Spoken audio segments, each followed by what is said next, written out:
Joining us. This is really exciting to see so many of you here. For those who might not know me, I'm Heather McRae and I direct the Climate Justice Resilience Fund. And I'm really delighted that for the second year in a row, we have been able to convene a large number of our partners on the margins of the Community-Based Adaptation Conference. Thank you all for joining. And last year we had a really stimulating and creative conversation, and we're hoping to have that again this year. We've invited members of our Council of Advisors, so it's not just our grantee partners who are here this year. Our council members are joining. And I've asked one of our review board members to chair the session. Some of you have met Katharina, Samara-Wickrama, and she is on the CJRF review board. We've really benefited a lot from her wisdom and energy and creativity. She is the director of the Issues Affecting Women program at the Hoque Foundation and has a long history of working on gender issues in a range of different contexts, including the UN, the High Commissioner's Office for Refugees at the UN. So Katharina, I'm going to hand off to you. We have an amazing group here, and I look forward to a really unusual discussion. So thanks. Thank you, Heather. Welcome, everybody. I'm very excited to be here today and to have the pleasure of moderating this panel. Can I encourage you all to change to speaker view so that when the panelists speak, you can see them in all their glory? I'm today joined by four of our colleagues who are experts from among the CJRF partners. Diana Duarte is the Director of Policy and Strategic Engagement MADRE. MADRE is also a long-term partner of the Issues Affecting Women program at Hoque. She leads the organisation's policy and public education work, designs and implements initiatives to advance women's human rights worldwide. And she directs MADRE's Feminist Policy Jumpstart initiative, partnering with grassroots women worldwide to bring their perspectives and analysis to shape progressive US policymaking. We're also joined by Comfort Mukasa. Comfort holds a Bachelor of Environmental Health Science and an MPA from Makerere University in Uganda. Comfort is a public health specialist with a bias to a circular economy in promotion of low-cost climate change solutions. She's also the co-founder of Uganda Women's Water Initiative and the acting director of the Women's Climate Centres International, who provides technical leadership to the East African team to realise the organisation's vision of one-stop climate solution centres in Africa. Happily, we're also joined by Eriel Seekwe. Eriel is the Executive Director of the Indigenous Climate Action. She's a Denesu Lene woman and a member of the Athabasca Chipewyan First Nation. She comes from a family of Indigenous rights advocates. She's growing two Indigenous rights advocates of her own, and they are fighting for recognition, sovereignty and autonomy of their Indigenous lands and territories in what is now known as Treaty 8 Canada. In 2015, Eriel worked with the local Indigenous organisers to help build the foundations of the Indigenous Climate Action, becoming one of the core co-founders of the organisation. She formally became the Executive Director in 2017. And we're also joined by my long-standing friend, Aminul Hoque, who is the Director of Monitoring and Evaluation at Coast Foundation in Bangladesh. I've known Coast Foundation for more than a decade now, I was astonished to discover. Coast is an absolutely remarkable organisation that works with communities on the front lines experiencing the climate crisis at its absolute most catastrophic. So this afternoon we have 90 minutes to explore with our guests, firstly through a short conversation on resilience, which is often a contested term. Hopefully it'll be a lively conversation. Full disclosure, I had the benefit of speaking to all of our guests for an hour each last week, and we now have 30 minutes to cover what were some of the most extraordinary things I have ever heard on the subject. So I'm feeling a little bit intimidated about how we get you to hear all of that, but I would encourage you in the small groups later to really take advantage of, I was going to say interrogating, that sounds terrible, but really get into your questions with them then, because there is really a lot to hear and discuss and really kind of generate new thinking, I think. But I do have a few questions to help us get started with the conversations for the panelists. I encourage you to be part of a conversation. If I don't ask a question that's useful, say, Katharina, I don't want to answer that question. Here's the question I'm going to answer, and just go for it. I'm a big fan of subversion, so go for it. And if you want to respond to each other, please go ahead and do so. This is a conversation, and we hope it'll be more like that, an exchange, than a presentation. So if you don't mind, Comfort, I'm going to start with you, please. You work in Uganda. We talked about your work with women from communities that are managing the impact of extreme drought. What do you say resilience means for those communities in that context? Tell us how you think of resilience in that context. And I can't see you, Comfort. Yeah, I am on the left. Hello, can you see me now? Yeah, now I see you. Thank you. Thank you. Okay. Thank you very much. A very good afternoon to, could be good morning. So greetings of the day to everyone. Yes, I was born, live and work in Uganda. And yeah, the communities that we work with have been faced with stresses that have been imposed upon them by climate change. So in my opinion, when we work with these communities, we're looking at resilience as the adaptive capacity of these communities, not only to face the stresses that have been imposed upon them by climate change, but also to be able to absorb and maintain normal functions of life, but to go beyond just living and thrive in the faces of these stresses that are caused upon them by the climate change. So in my opinion, when you're looking at, and with my team, when we're looking at resilience, it's a capacity to thrive beyond just surviving in the faces of stresses that are caused by the climate change, and ultimately realizing justice.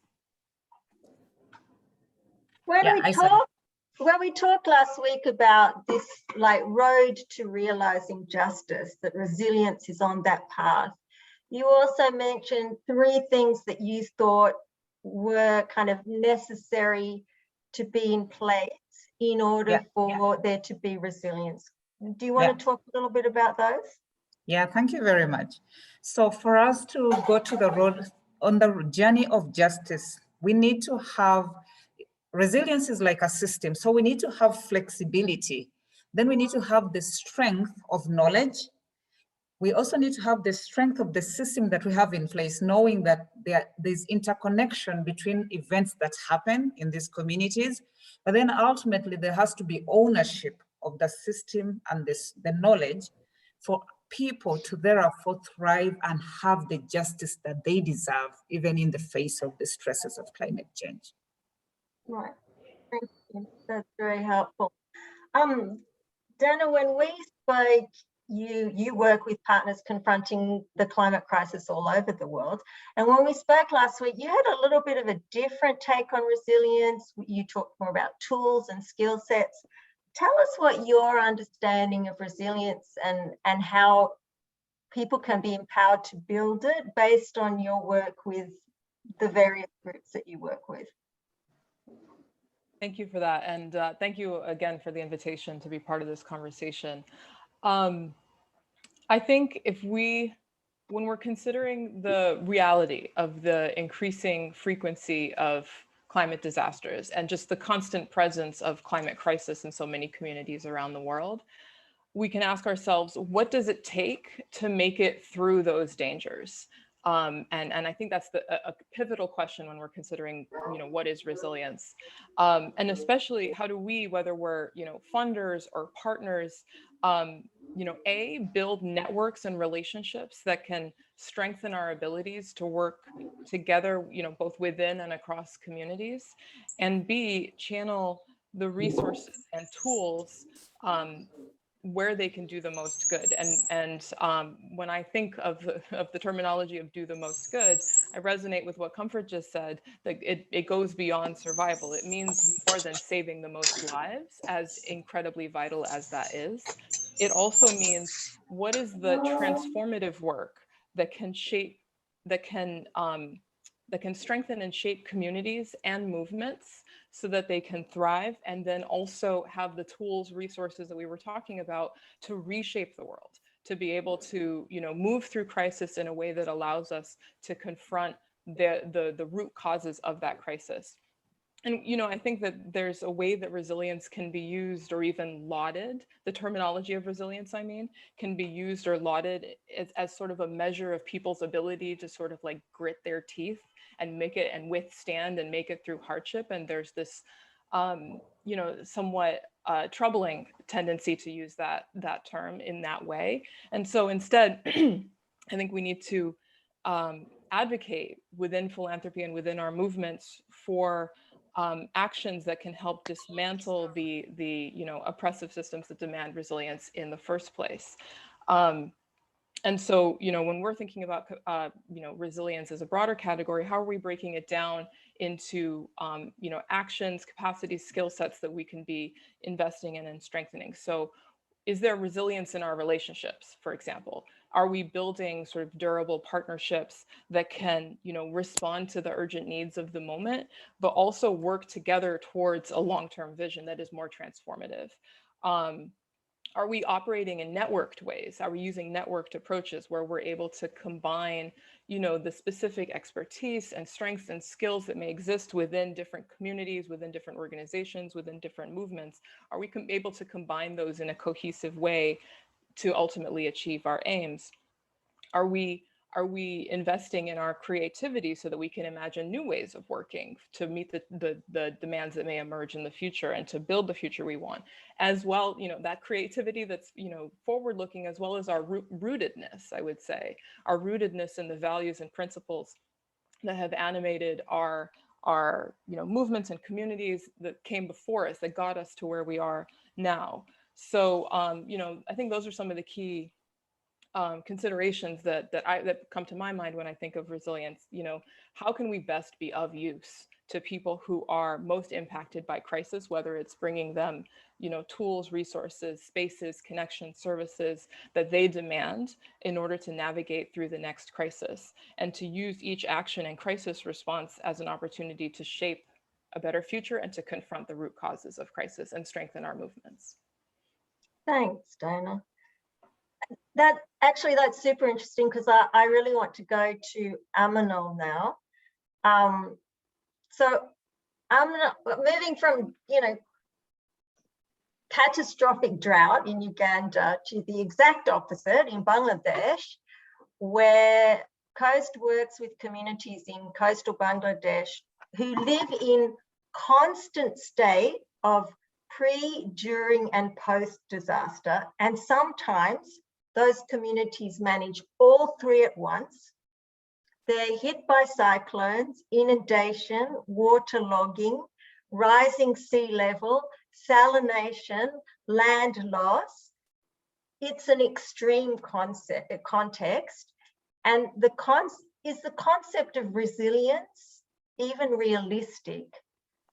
And what is needed in place to enable those communities in the first place to survive?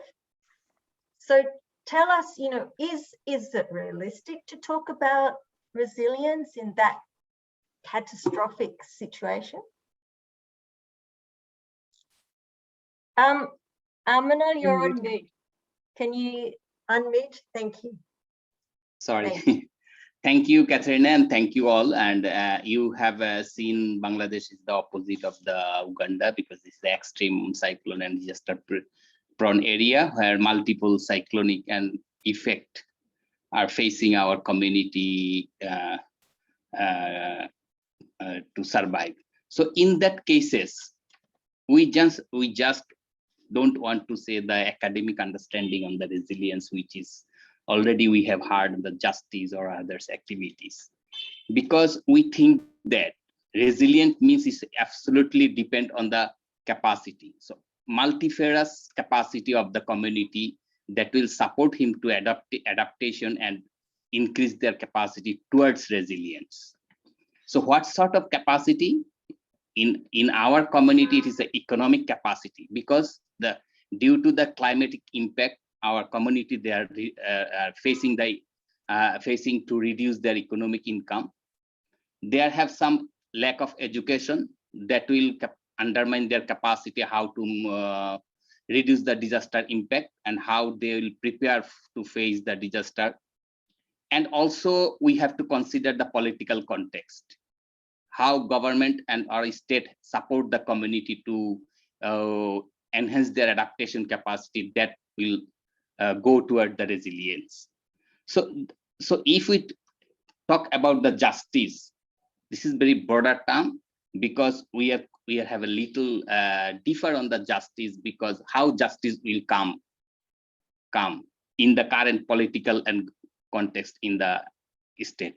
And what is the alternative we expect, at least, that will support the community to enhance their adaptation capacity towards the resilience? This is our thinking in the community, because we want to say very practical context on our through our working experience, because we are said our people, most of the community, they are living in the hard to reach as most vulnerable area.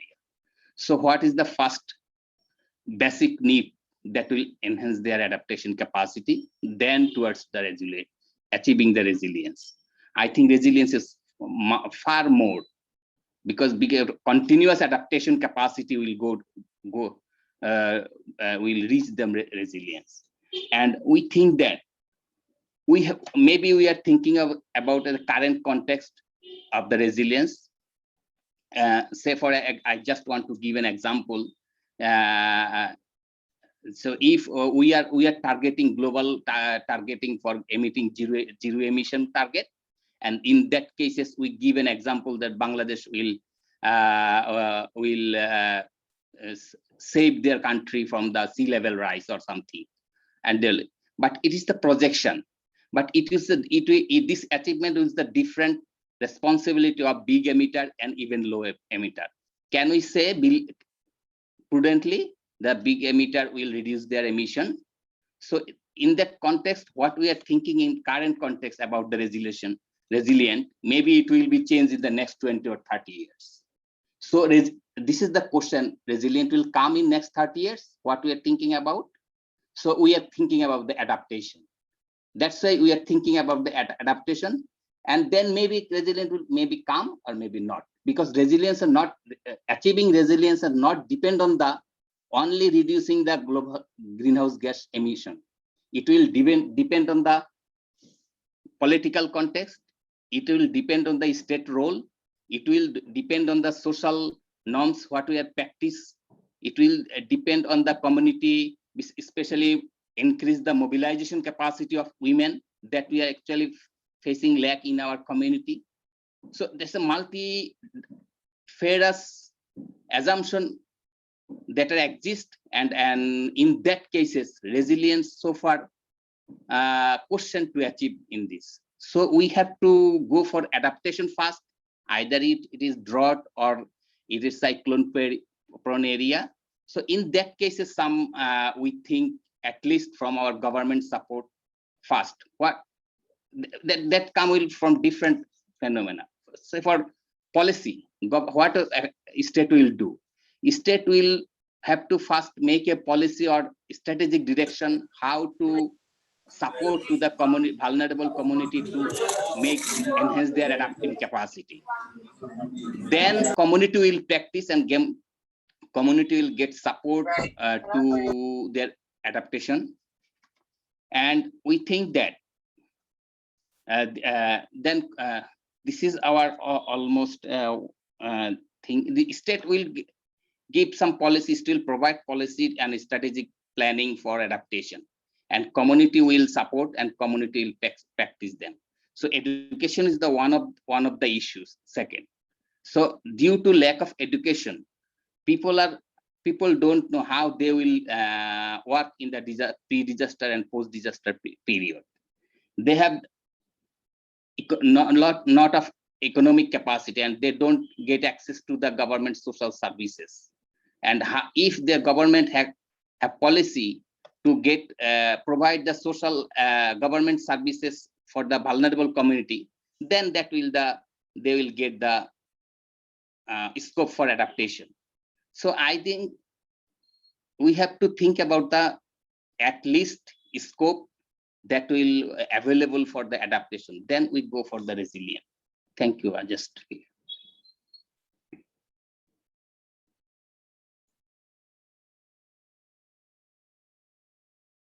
You're muted. Katharina, you're muted. I know now I did it, sorry. It's interesting to me that the three of you have spoken about resilience at an individual level, at a community level, and then a state role as well, and then a movement level. So, and all of you have had a slightly different take and entry point to thinking about resilience on this path, whether it's a precursor to justice or on the way to justice. But I'm interested to hear from you, Eriel. So some people reject the idea of resilience entirely, arguing that the concept of resilience makes it easy for politicians and governments to avoid dealing with inequality. And you alluded to that, Diana, in your intervention. And others say that it can enable the neglect and rights of rights and agency of the individual. And Aminul actually gave us examples of that. So you live in a situation of continued colonization in the collective territories called Canada now. Do you think the concept of resilience is relevant in those circumstances? You know, this is such an interesting topic because, of course, like individual resiliency is incredibly important, and how we get and move into resiliency is really the question that I'm really posed with, because I've heard a lot about adaptation. Adaptation came up in every single person's sort of discussions around resiliency, particularly climate resiliency, you know, how we adapt to climate change, how we adapt to the changes that are currently there, whether those be with tools and resources that are being developed, or whether that is like learning to go beyond just living and thriving to how we challenge within the political structures towards like empowerment. But the reality is like we're resilient within a structure and a system that has actually oppressed and marginalized individuals.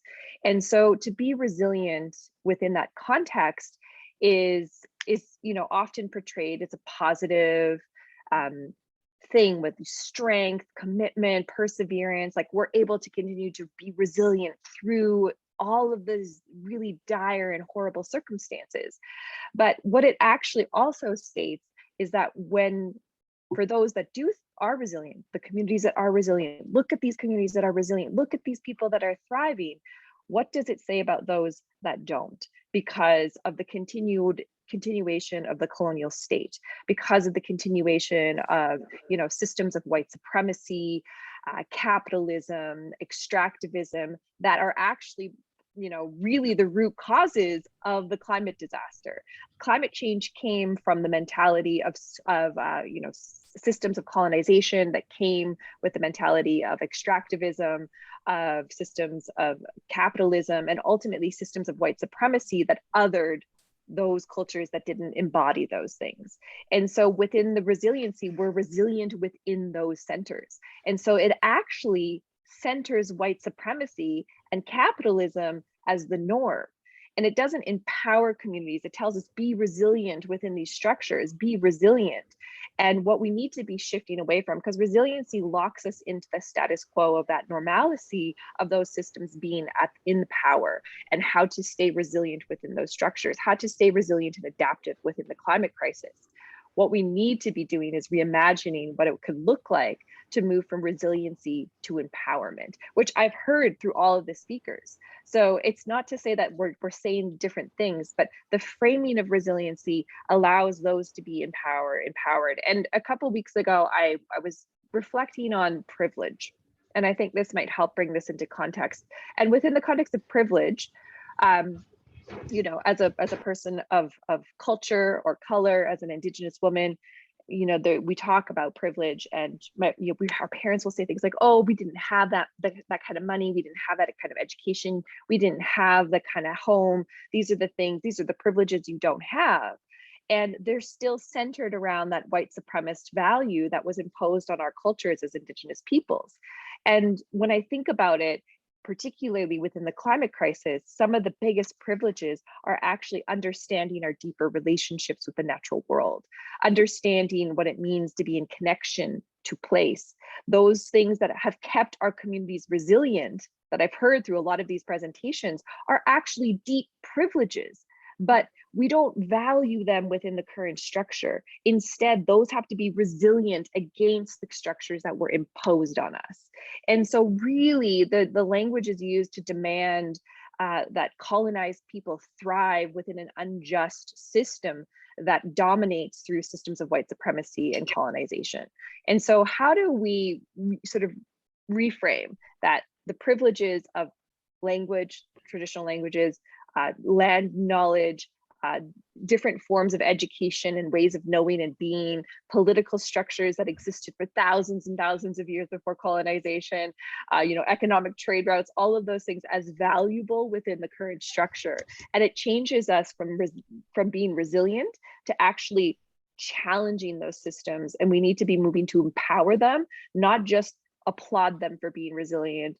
And, you know, it actually shames those that don't, because one of the big things is, like, as an Indigenous woman in so-called Canada, I am considered resilient because I have survived. You know, I'm the first generation not to go to residential school.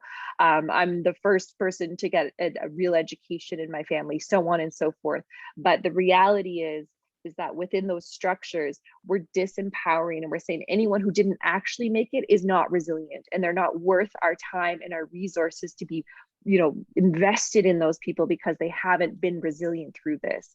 And we have to break those norms to challenge those systems to move beyond resiliency and towards true justice of empowerment. And that requires us to look at the power imbalances through wealth distribution, the power structures, who has those political powers, as Aminul was talking about, who has the control of the education and economic structures, and how do we rebalance those structures. So I'll leave it at that. But like, I do have a real challenge with understanding that, like, resiliency is not necessarily this strengthening world, because it locks us into the status quo of accepting that this system and this structure is the only structure we can exist in.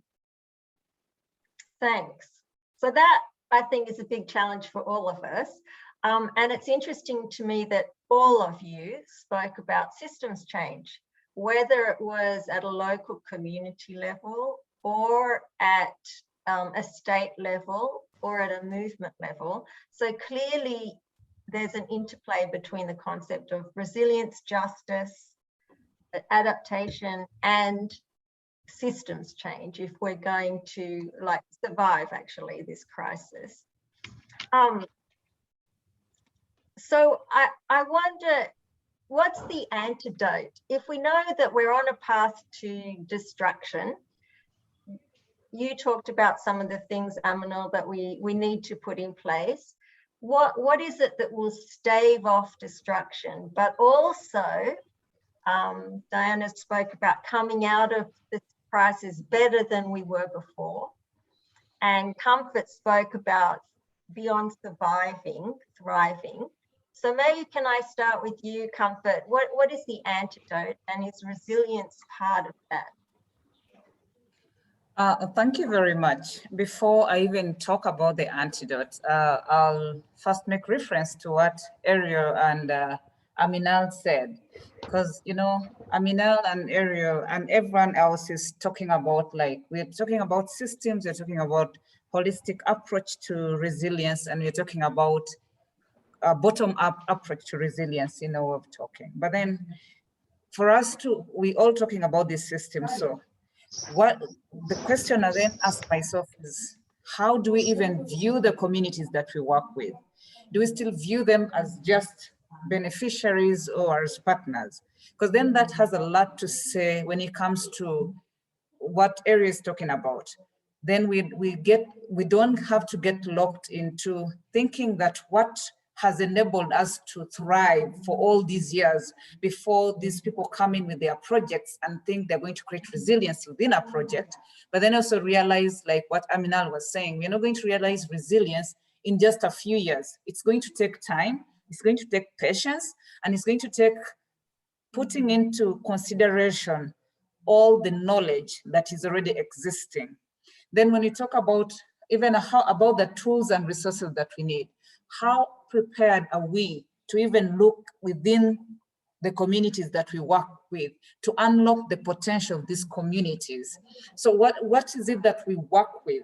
For instance, like I'll say, for instance, when we appreciate that communities have knowledge, there's a lot of Indigenous knowledge in communities. When we appreciate that there's a lot of Indigenous knowledge that we can tap into, that's a beginning step. Because when you start from the known, then introduce the unknown gradually, there's going to be ownership. In my opinion, unless there is ownership in the ingredient for resilience, then it's going to be just some other thing that came by. Oh, it ends up being just a project. Resilience cannot be built through projects. Resilience has to be built through systems thinking, but then systems, I'm not talking about the system that we talk about, or roads and what, the system thinking that looks at the culture of the people, the norms, the knowledge, what they believe and what they trust, and what climate change means to them.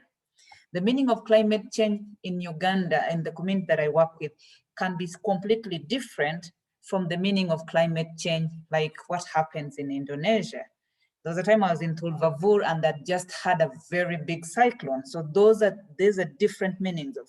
So appreciating the community that we work with, but also tapping into the strength of the community, especially building onto Indigenous knowledge helps a lot. But then how do we build onto all these things? Have we created platforms to even listen and learn from the people that we want to make resilient? Because unless we move away from forcing people into, you know, it's like putting on a mask and saying, I am tough, when inside you actually know you're not tough. So unless we move away and accept that we can create platforms where we can listen to people and value their knowledge, and then instead of us coming with ideas and appreciating those ideas, therefore co-creating solutions with them. We may not have the silver bullet to resilience, but unless we appreciate diversity in knowledge, in strength, and in understanding the true meaning of resilience in the face of climate change. Thank you. I'll submit at that for now. Thank you. And now I'm just going to tell you that my my timing guardians are very kindly sending me polite little chat messages.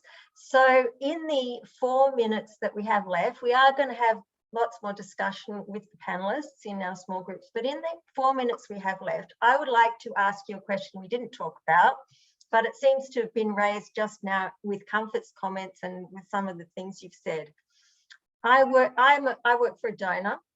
If you could tell me one, and we read lots of requests and proposals where resilience is the kind of central theme. If you could tell me in honesty one thing you would like me to know as a donor partner about the use of the word resilience, what would you want me to know and to hear?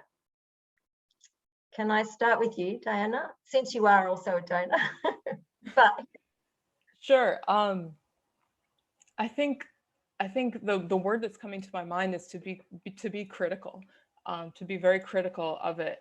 You know, Eriel, when you were speaking, one of the things you pointed to was like what is invisibilized by the use of the term resilience. So what, or rather what assumptions are baked into it. So who was not resilient enough, right? And that becomes, they become blamed for the harms that are done to them because they were not resilient enough.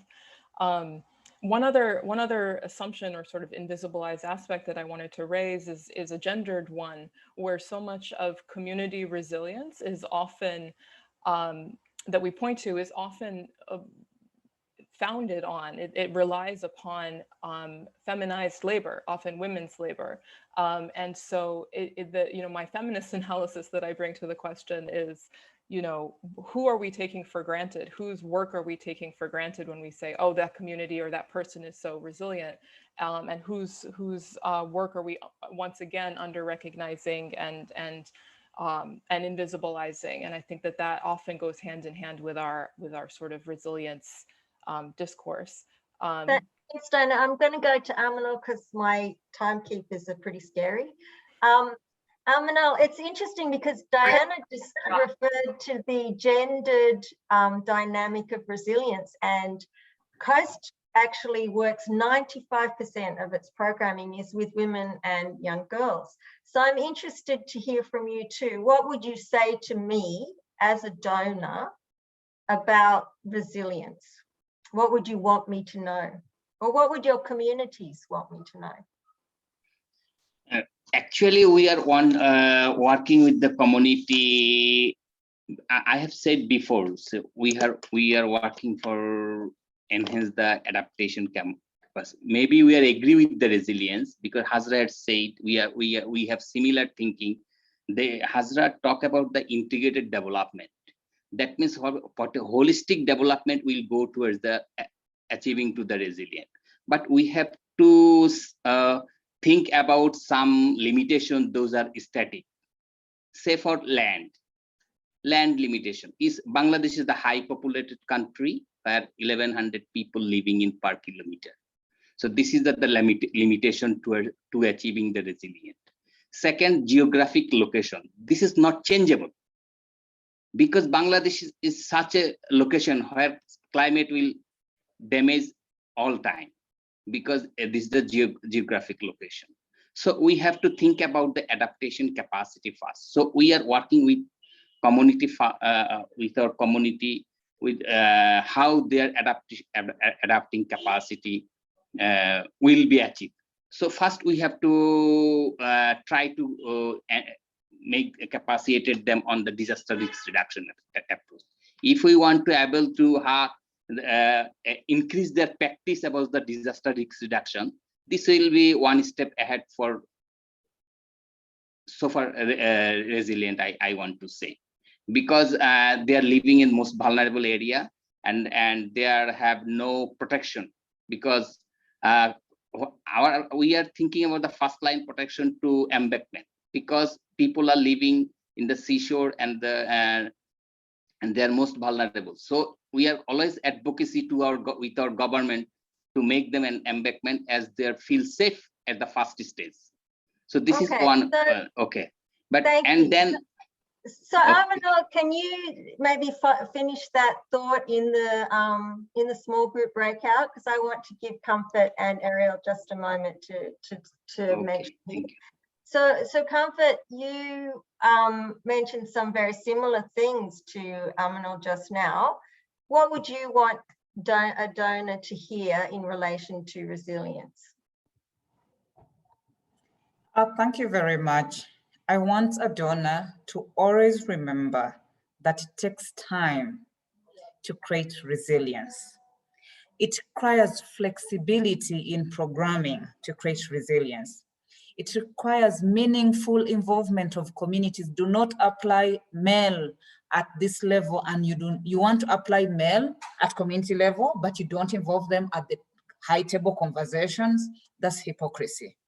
I want the donor to understand that for us to create resilience, it requires building strength of communities and think systems, not projects. And so funding to resilience should be long-term funding, not 5-year funding.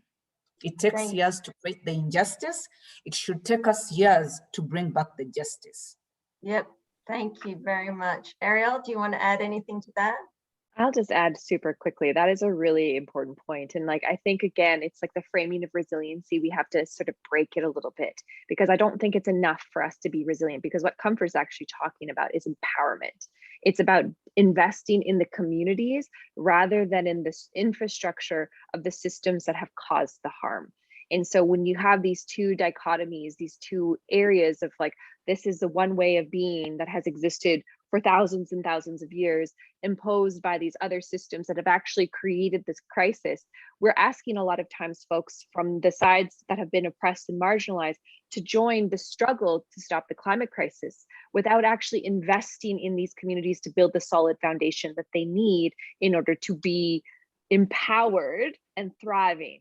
We don't need them to just be resilient enough to join the fight against the climate crisis. We need them to be empowered and to be building their own infrastructures to be able to fight the climate crisis on their own terms, rather than in the terms that have been created: capitalism, colonialism, systems of white supremacy, extractivism, that have enmeshed and created this problem. So for donors, it's like, we need to be working towards empowerment, long-term core funding for projects that make sense for communities, not projects that serve the overarching mandate and model of necessary the organization. Because for resiliency or empowerment is what I would like to reframe it as, it takes long-term core funding. That means supporting things that don't just reduce GHGs or like fix an ecosystem, but are supporting the communities to be able to thrive and develop their own systems and structures to combat the climate crisis, but also the systemic transformation that's needed to achieve empowerment.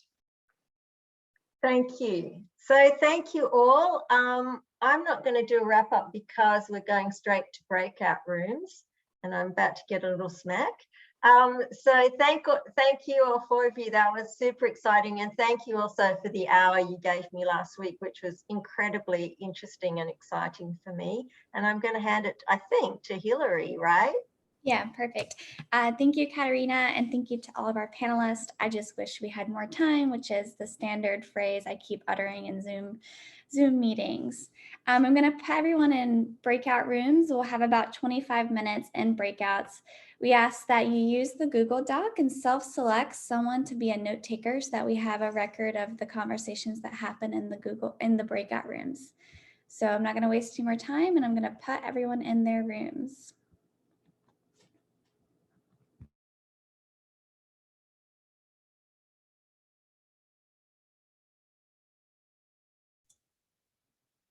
Hi, Tracy.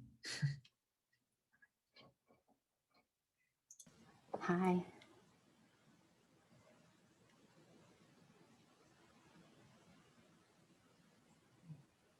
Switch over to gallery view so I can see you all.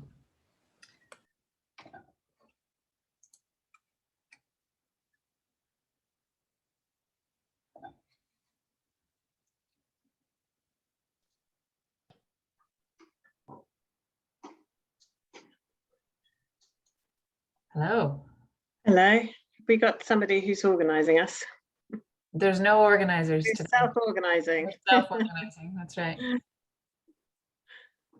I'd be happy to take notes though, if that is helpful. I just, as a CJRF communications consultant, I don't think I should be reporting back.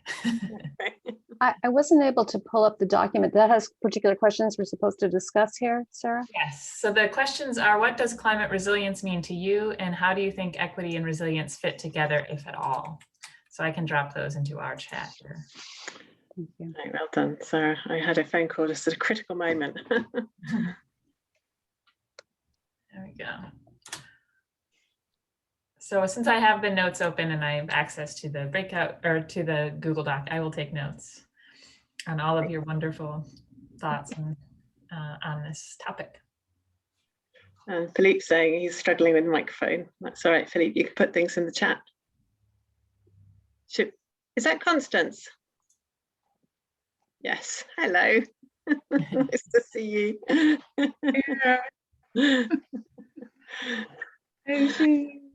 You look so good, Constance. Great to see you. Wanji.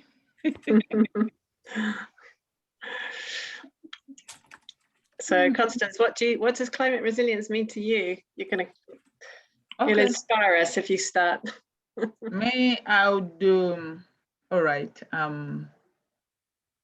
Since I work with the community members, my resilience means like how are the community members adapting with the situation that they are in, like facing on climate change.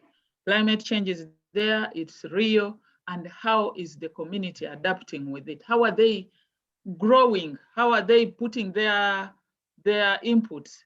What inputs are they putting in the what? In adapting to the situation that they are living in. And resilience is like me, I would do, how am I farm in my home? When the weather comes, like when the floods come, what should I do? When the drought comes, what should I do? When the heavy winds, the heavy rains come, what should I do? I think I shouldn't be somebody who is being shaken by the heavy winds. Maybe I run away. Maybe the floods also come and sweep me away. We being a person who is all round understanding with the all round situation. That's how I understand resilience. How to stand in all those hardships you face and how you overcome it. As simple as that. Yeah, that's nice. Yeah. How about Adendu Chatterjee? You want to take yourself off mute? There's a few of us who know each other, so we should probably have started the introductions. Adendu, are you there? Or are you also struggling with your mic? Like Philippe? Yeah, maybe also struggling with the mic. Okay. Now are you audible? Yeah, we can hear you now. Brilliant. Yeah. So the just now what was being said, we agree with that. We exactly should try for community inputs, but mostly maybe through mapping vulnerabilities. Who are the most vulnerable and where are they living? But that kind of, and build some kind of solidarity group. That is a important part of resilience. The assets that we build, whether we help in improving poultry or improving home garden or anything, we should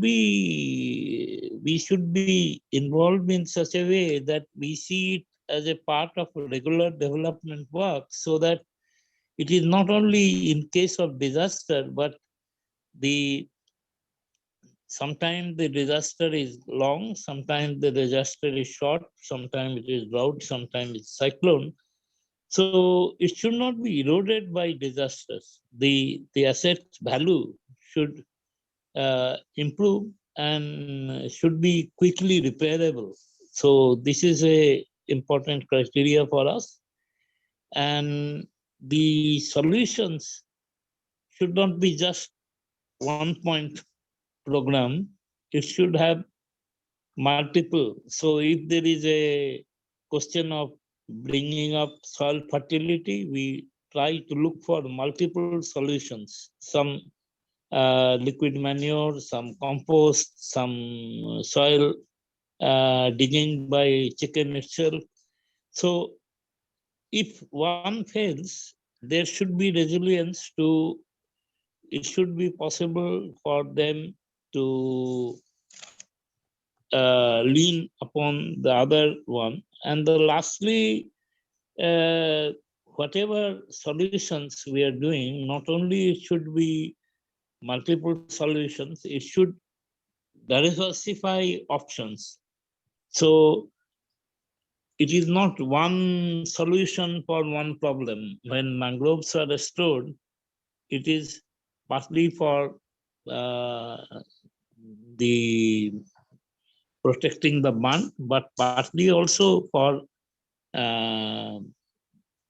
increasing the livelihood options. So how we can integrate livestock into all systems, into home gardens, into farms, into other things, so that the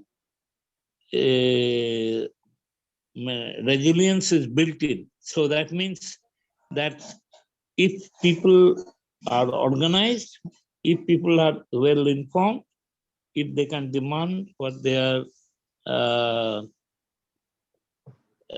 requirements are to the local government, and if they, whatever they build, they try to create a backup system.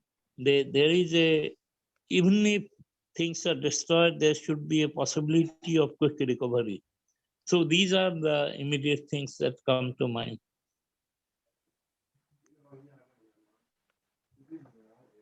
Thanks. Hello, everyone. Can you hear me? Oh, yeah, we can. Hey, Philippe. Yes. And can you see me as well? Yes. Oh, super. I've been struggling with the internet and devices like the whole morning. But I'm so glad to finally be here. And I've been listening on and off because the internet has been falling out, the different opinions, and I think it's wicked interesting. I don't know if this is the moment where I can answer the questions. Go for it, Philippe. Yeah. Oh, wonderful. So yeah, I think of, when I think of climate resilience, I think on, and I think this is probably going to echo what a lot of folks have already mentioned, but the capacity for individuals, communities, nations, and regions to react and successfully adapt to the challenges posed by climate change. I think that includes both the capacities to adapt their ecosystems, both humans and non-humans, but also the capacity to respond to the loss and damages. And it's very UN kind of language, but everything that it's gonna get damaged, that you cannot adapt, that you're going to lose, to have the capacity to be able to react to it, to rebuild, to reconstruct, kind of being able to construct bridges amongst people and ecosystems and spaces for all of that that gets damaged to be able to be reconstructed. And I think equity and resilience fit together in the sense that, and I think here a lot about donut models, where you put people at the center and you put planetary boundaries on the boundaries of your donut. When you look at it at the center of the people, I think that folks who have been historically marginalized or historically vulnerated, when they're at the center of policymaking, you can create policies that actually satisfy the needs and the necessities and realities of everyone around that. So I think that in order to construct resilience, you need to be able to empower those who have been historically left behind, so that you build a common ground for those bridges to exist. I think the only way of creating resilience is by keeping equity at the center of everything you make, a transversal kind of or a connecting thread between all of the actions that you build, because otherwise you are going to continuously have your system imbalanced, and we know that when systems are imbalanced, they're going to seek to get to the balance. Yeah. I think that's where I see how that goes. And I'm from Chile, by the way, for those who don't know me. I'm from Chile, and I coordinate the project on the just transition for Latin America. Great, Philippe, that was great. How do you feel about this, Tracy? You know, Claire, I'm going to just say it right out there. I am an old crank. when it comes to these words like resilience and empowerment. I really feel that I agree with what was said in the earlier session, that resilience is a word that has been created by the global north, that makes the rest of the world fit into our worldview. And I also, empowerment is a word that, obviously working with so many amazing women like Constance and other colleagues around the world, I've really looked deeply into the word empowerment. And when you talk about empowerment, you're talking about someone granting power to someone else. And so I also have difficulty with that word, because people have their own power. And we're talking about shifting power, I think, in these conversations. We're the people that have historically held it in the more recent history of the world and have wielded it so unjustly, begin to step back. And again, being an old crank, I wish it were faster. I know it's a slow process. I feel some inkling of hope that we are, because we're having conversations that are much more nuanced these days, maybe we are starting to step back. But I think to really talk about communities in terms of stakeholders in the conversation, we, the white allies, intermediaries, supporters, whatever you want to call us, we really have to take very conscious steps backwards and open the space, and also not be judgmental about how communities define resilience, how do communities define empowerment. If they want to use those words, I'm all for it. I'm not going to use those words. End of rant. I love that rant though, Tracy. Excellent. I just sort of a sign saying we've only got 5 minutes left, so I think we're going to have to deal with the second one really quickly. How do you think equity and resilience fit together, if at all? So, does anyone want to kick us off on that one? Constance, are you looking like you might? How does equity and resilience fit together? Come again? How does equity and resilience fit together? So equity, having as much support as you need, or having the equivalent amounts. It's not the same as equality. It's appropriate to what your needs. So women's needs might be different from men's, and so the equity and equitable arrangement would be women get different support than men. So how does equity and resilience fit together? Yes, actually, it is very important to have the resilience put together with equity, because it helps. It makes a person relieves from the burden that she or he would carry. Like me, when it comes to that difficult moment, you have to do this, you have to carry the child, run away, do this, come back, take to the child, the hospital. But when those things all are put together, the equity and the resilience are put together, I think it lessens the burden that one would carry, or it makes you have hope that there's something to, we keep living, because we need to live and we need to understand each other. When we are living, we should live, and we should have all those hopes, and we should put the hopes together to have that longer time of living. And then we have when you talk about climate change and resilience and empowerment, we talk about having hope, the future coming generations. Like me, I'm getting old. Now my children are coming, my grandchildren, I need them, and they come, and when they come, there's what? There's that hope that there's living still, and everybody has that hope to see forward, not to look at only that resilience, that empowerment, and that equity coming together. So we must look forward ahead of us instead of looking at the moment, this time that we are living. We should look at tomorrow. What is next? That's why when we put things together, it will work better or best. Yeah. Yeah, thank you.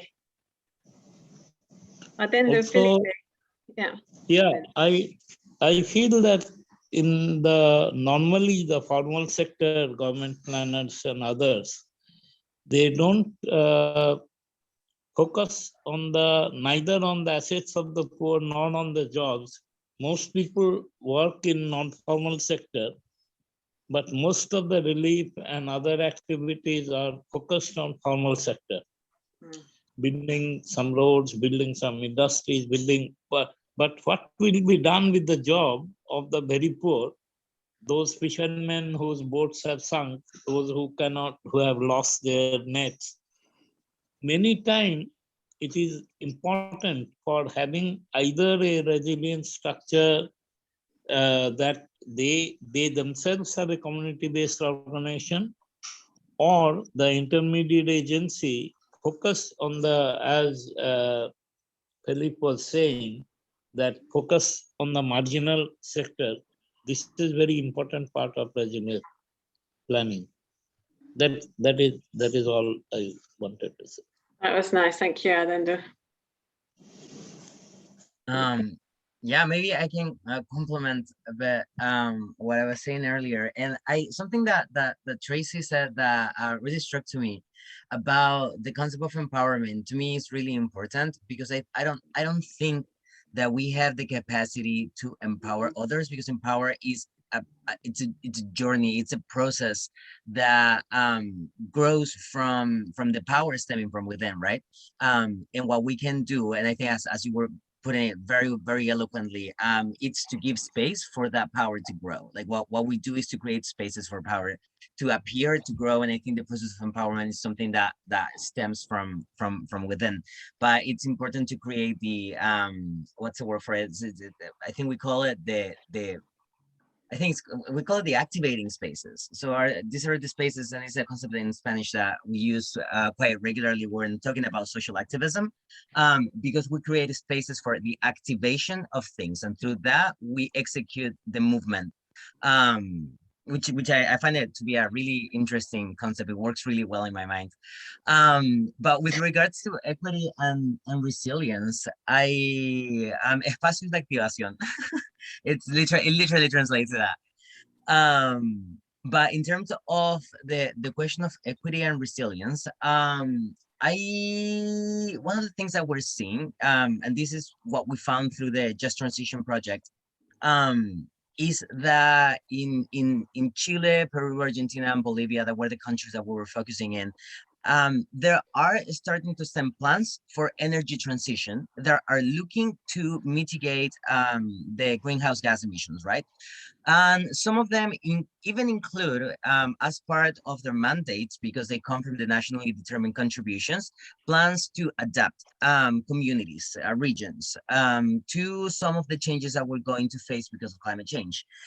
The problem that we're seeing is that all of that planning that goes into energy transition does not consider the opinions, the necessities, and the realities of the communities that have been most significantly impacted by it.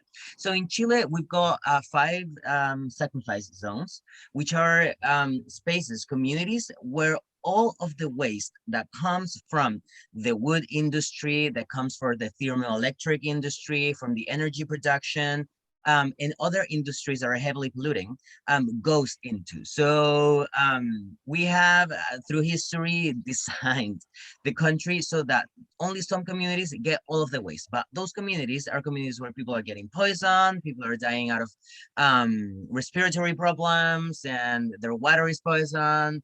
They can only access food through outside places. They have to go buy in the supermarket. You don't have local agriculture anymore, etc., etc., etc.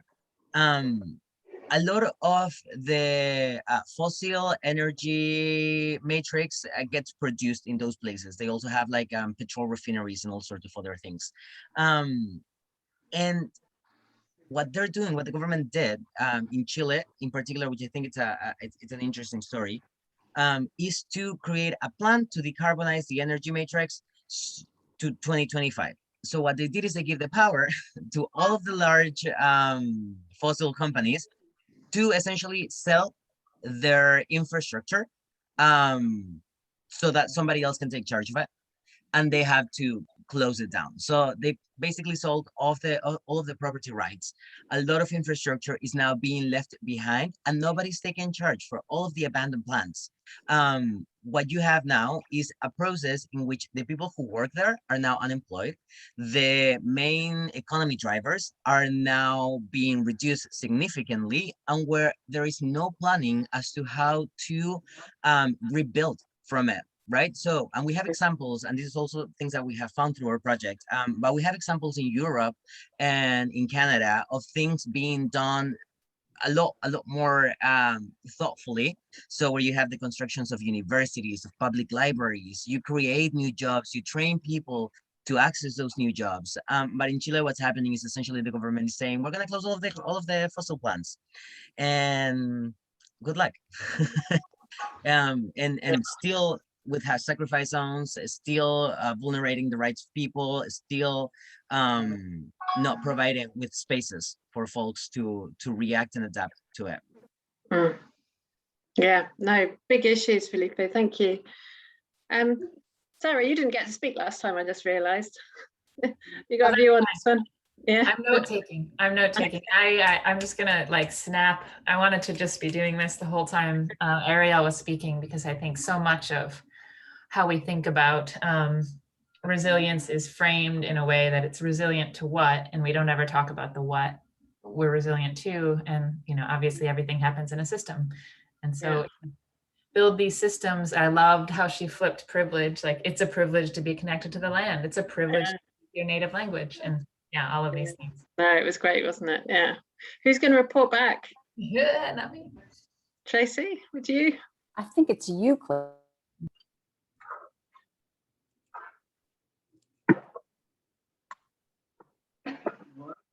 Never enough time in breakout rooms. I'm going to hand it over to Heather to help facilitate the closing session here. Welcome back, everyone. And we, of course, are short on time for a report out. And I know that this was a very, very rich set of conversations. So I do not expect anyone to summarize anything, but sharing one or two interesting points, that would be great to have happen with the whole group here. And then maybe we can turn back to Katharina for a couple final words. I know for, Diana, you were volunteered by our group, and perhaps you could just share a couple of words here and move us rapidly along, since there's not enough time to do justice to the whole conversation. Yes, so very, very briefly, I think a lot of our conversations situated around having a historical analysis of how did we get to the status quo that we're living in, and what kind of futures are we trying to build?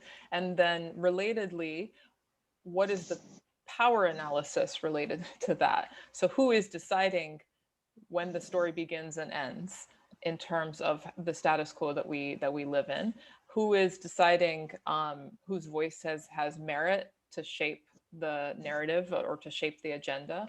And then we had a conversation more specifically about funder relationships and having a critical power analysis attached to that, and funders and grantees, and if there's an unjust power relationship there, as there too often is, how can we be addressing that head on? In a nutshell. That was a great little nutshell. Who was the reporter for, or who is going to speak for group one?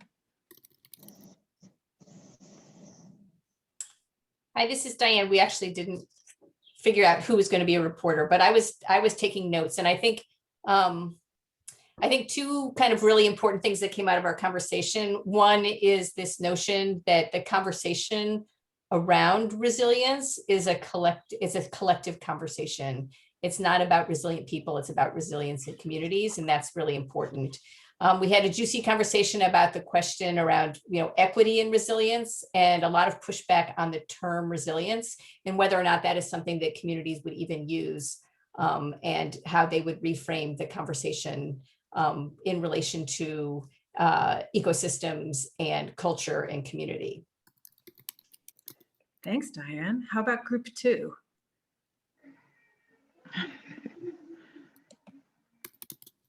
Well, I was the note taker for group 2, and I had the fortune of having Ashish Aminul and Bella join our conversation. And what came up for us was how community will actually use their small scale solutions and not actually be able to scale them larger unless there are policies in place to actually support that effort. So Aminul spoke a lot about needing policy that will help community achieve those solutions, because while community can enable these solutions to be solved for the short term, it's nearly impossible to actually have these longer term solutions as well. When it came to our, we spent a lot of time on that first question, but when it came to the thoughts about equity and resilience and how they fit together, Aminul said, if you achieve equity, you will achieve resilience, but the issue is equality cannot be achieved because of capitalistic planning, and those limitations will always benefit the capitalist. It'll never benefit those who are marginalized. Thank you, Elise. Group 3, who can speak for group 3? Hi, Heather. I was the note taker for group 3.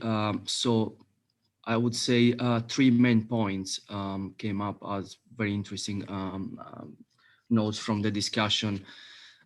First of all, building a climate resilient society means, first of all, ensuring that people can be happy. This is a very often a neglected dimension. You know, the human feelings. We often focus on all the economic dimensions around climate resilience, but not that much on humans. And this should be probably a point that needs to be brought at the center of the discussion. Then I think an interesting point is pretty much around this dualistic dimension, like individualism versus community, right? So this climate change is, first of all, like a community, like we as human beings across the planet, we are all facing this challenge together. So in that sense, this is quite a radical building a climate resilient society sounds like a quite radical socialist project, even though I am aware that in the US, for instance, this socialist dimension is can be quite tricky, and there are different sensitivities around this.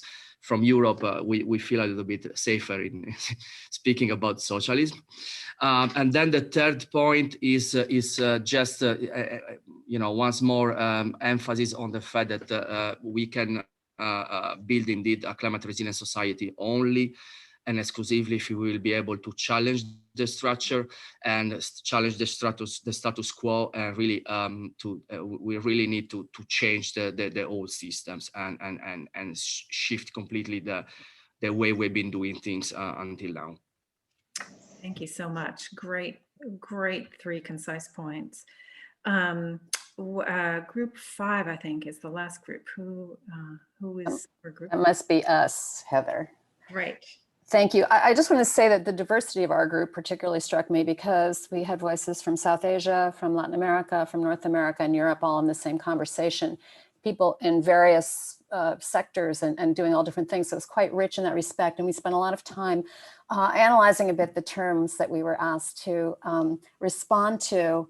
And I just want to share Constance Okolet, whom many of you may know, is a farmer, an activist and a community leader in Uganda. Her response to the word resilience was how to stand in all those hardships that you face.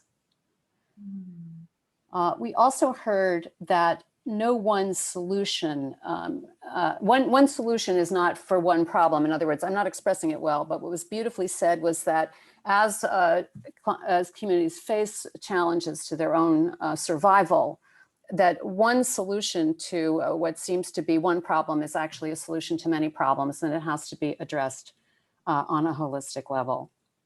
And I think from all the varying voices that we heard and wove through our conversation, it's all how we tell our own stories really in the end, and how we use these words to serve our work and our communities. Thank you so much, Tracy. And thank you to all of those of you who just reported out. You were concise and clear and really helpful. I did a couple of housekeeping things before I help us wrap up. Or Hillary, was there one other group? We have one other group. Oh no, I thought we were only 5. Keep going. Who is 6? Sarah, that was your group. That was us. Yeah, Tracy actually reported out for us. So group 5, who is group 5? Oh, we were group 5. And I'll just say something really quickly. We just, like all the other groups, talked very much about the centrality of like community and solidarity and connectivity to resilience. And also, you know, when we think of solutions, we have to think of everyone, not just one group of people. So looking, you know, again, the question of who are we missing, who is invisibilized. So I'll stop there.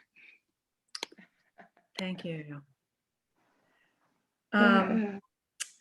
So obviously this is not a complete conversation, and there are ways to continue this conversation. First of all, I would like to ask everyone who took notes to just go over them sometime in the next 24 hours and just make sure they're clear so that we can distill them at some point. Secondly, I'd ask everyone who took part, please take a look at the notes. Feel free to add, feel free to edit, to make some comments. Third, there is, for those of you attending the CBA conference, there is a community board on this topic. And I'd encourage you to join it. Hillary is putting this into the chat right now. The Slack group on defining resilience is hopefully going to really take off in the next 48 hours and should be a great way to discuss. Finally, there's a Google Doc that we've been circulating and which you're welcome to respond to there if you feel like the conversation here didn't capture everything you want to share. There's a kind of a richer set of questions you can respond to.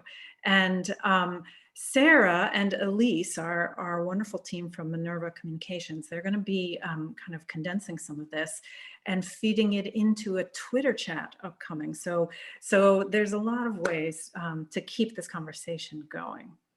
I did want, however, to turn back to Katharina. One thing she and I didn't mention earlier is that she kind of prompted this conversation early on this year of saying, well, I don't know about resilience. There's a lot of problems with this term. Is there a better term out there? And Katharina, I wonder what you've heard and what you're thinking these days. Have you found something better? Do we have a solution to this challenge, or are you feeling more comfortable with resilience, or are there ways we should use it or not use it? Do you want to just have some reflections, final reflections as our chair? Wow, that's a huge question. I think it was Fabrizio said something very beautiful that answers your question. How do we use our words to serve the community? So in the end, it doesn't matter whether we call it resilience or adaptation or empowerment or Gladys. It's just a word. But is our intention, is our action about serving the communities that are facing all the hardships that they face at once? And is our conversation going to lead to equity and justice? Mm-hmm. And then in the end, maybe the word itself is less important. I also liked something else Fabrizio started with, not to rely on him too much, but both Diana and Comfort alluded to this as well. Resilience has to go beyond surviving to thriving or to bouncing back better. But Fabrizio put it quite simply, it should be about happiness and not the economy. And one of the things that strikes me in COVID, the COVID situation, is the most resilient entities throughout COVID have actually been the most destructive. If you look at all the billionaires that made more money, they understand resilience in ways that we don't, and largely because they have all the power. And you know, Amazon adapted to COVID and like became the way of functioning in the West, right? I mean, it's kind of brilliant and, you know, scary, you know, evil genius kind of way. But it does strike me that what all of you in fact said was that the community is the solution, and that when we're in community, that's when we can really think more deeply and collectively about how we lead with empowerment and justice and equity in order to have a solution that goes beyond the economy and moves towards communities and individuals that can experience happiness. I'll stop there. But thank you all, and thank you for Heather for giving me the opportunity to expand my elderly mind and learn more about a concept that I wasn't previously that thrilled or enamored with. Well, you have prompted a really rich learning experience for all of us, I think, and an ongoing conversation that I hope everyone will continue to join.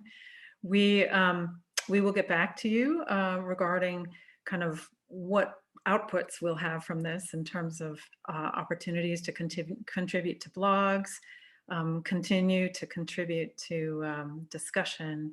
This isn't the kind of thing that ends, right? As Katharina says, the conversation and the direction of the conversation is what we care about the most, making sure that how we use this word and other words are serving the communities.